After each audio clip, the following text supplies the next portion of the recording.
All right, welcome to the final session for subtracting decimals. For this one, we'll just go over a few techniques we've already learned in the previous sessions and just go over today's homework, which is going to be through iReadyMath, one of the interactive tutorials. We'll take a short break from IXL for now, but let's start with a warm-up.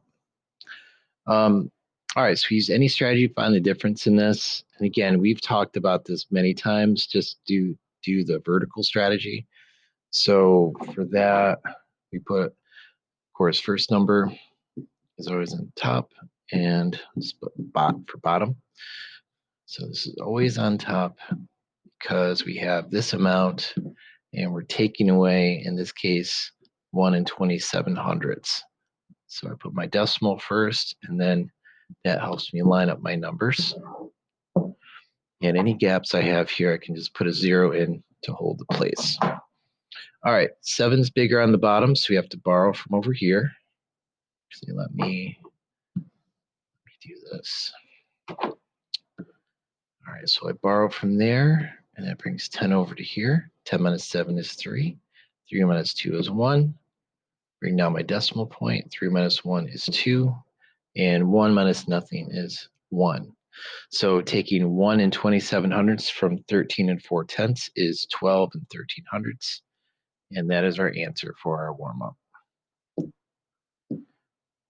right, turn to page 221. And there'll be an example up top that we can ignore because the solution's already given to us. So let's look right down at question 1. Okay, on average, outdoor cats live 3.18 years and indoor cats live 16.7 years. So wow, it's quite a difference. So let's figure it out. How much longer does an average indoor cat live than an average outdoor cat? And show your work. So first thing we do is underline the information we're using for our problem. So outdoor cats live 3.18 years. Indoor cats live 16.7. And anytime you have a question like how much more than something else, it's going to want you to find the difference between two things. And we know difference is the answer we get for a subtraction problem. So let's set it up. Let's set up 16.7. Bring down a decimal. And then we have 3.18. And like the other problem, we have that space there where we're going to want to put our 0. So make sure to put that in there. And again, what to be careful with on that is make sure we're not doing our setup just like we would with whole numbers, where we just line up and squish everything off to the right-hand side. For this case, we know everything has to be lined up by the same place value. Because when you add and subtract decimals, you're just adding and subtracting the same place values for each spot that's there.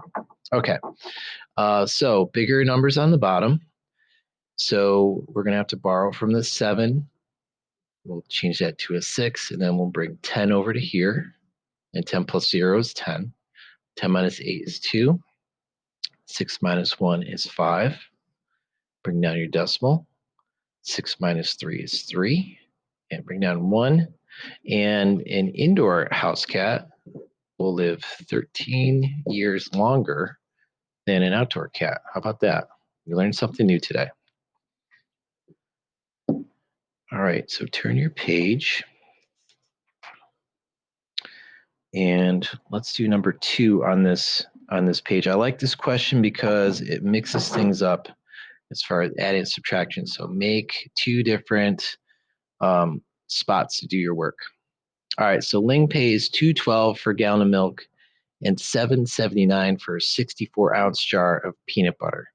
And remember, like with yesterday, I told you to be very careful with when they put numbers in the problem and don't feel compelled or pressured to use every single number you see in a word problem. This is just telling us the size of it, and we're only dealing with the prices, so we can just ignore that. Anyway, she used a coupon to get $1.25 off the price of the peanut butter. How much does Ling pay for the milk and peanut butter? Show your work. So here's why this is a 2-part problem. We have $2.12 for a gallon of milk, $7.79 for a jar of peanut butter. And we also get a coupon for $1.25 off the price of the peanut butter. So this works just like if you went to a store on your own and used a coupon. They're going to scan all the items you get. You'll hand over your coupons, and they'll subtract the coupon price from the price of the product. So in this case, we have the $1.25 coupon for the peanut butter. So over here on the left, let's take the price of the peanut butter, which is $7.79, and we'll subtract the $1.25. And so 9 minus 5 is 4. 7 minus 2 is 5. Bring down your decimal. And 7 minus 1 is 6. So the total cost of the peanut butter is $6.54. Now, what they want to know is how much did she pay for everything that she bought, the milk and the peanut butter. So we have $6.54 is the final price for the peanut butter and $2.12 for the milk. And we're going to add these because we want a total price for what we're going to be paying here. 4 plus 2 is 6. 5 plus 1 is 6. Bring down your decimal. And 6 plus 2 is 8. And again, remember that when we're adding, the order doesn't matter. When we're subtracting, you have to put your larger number up top, so that way we can borrow properly for that. So what Ling paid at the very end was $8.66. All right, go ahead and skip 3. I'm not going to do that one. And let's look at 4.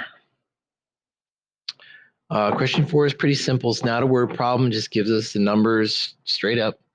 We have $13.25 and 11.4.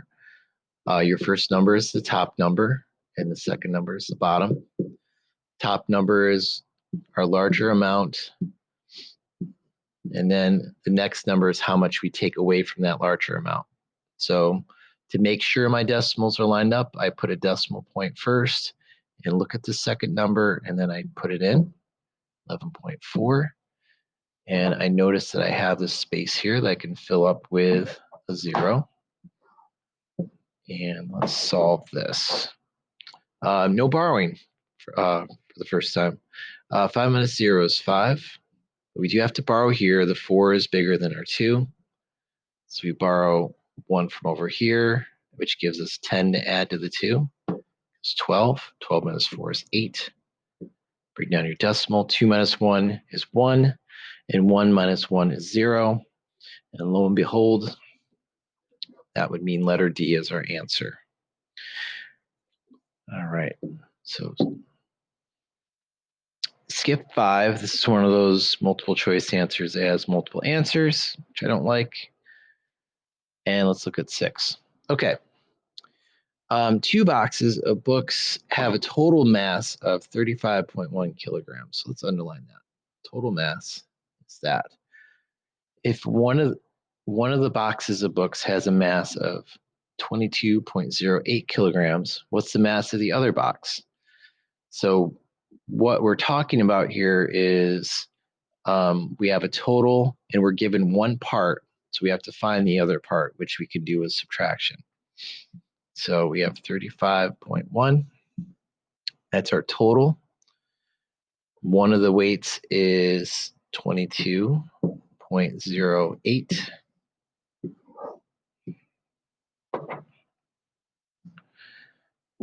And let's work on this by, we've got to borrow because 8's bigger than 0. That gives us 10. 10 minus 8 is 2. 0 minus 0 is 0. Decimal was brought down. 5 minus 2 is 3. 3 minus 2 is 1. And that means our second box is 13.02 kg or kilograms. All right. Go ahead and turn the page. And we will do one more problem. We will skip 7 because we didn't really utilize number lines, and we're not really using base 10 models to solve our subtraction at this point. And let's do this quick one. Could use any strategy we want. So let's do the vertical strategy, 2.62. minus 1.91. 2 minus 1 is 1. 9 is bigger than 6, so we borrow. 16 minus 9 is 7. Down your decimal, 1 minus 1, 0. And there's our final answer. So pretty straightforward. Again, every last session for these Ready Math lessons is just basically going over, reviewing, and practicing what we've already been learning. So it was just some extra practice for us. Your homework is different. It's not an IXL assignment.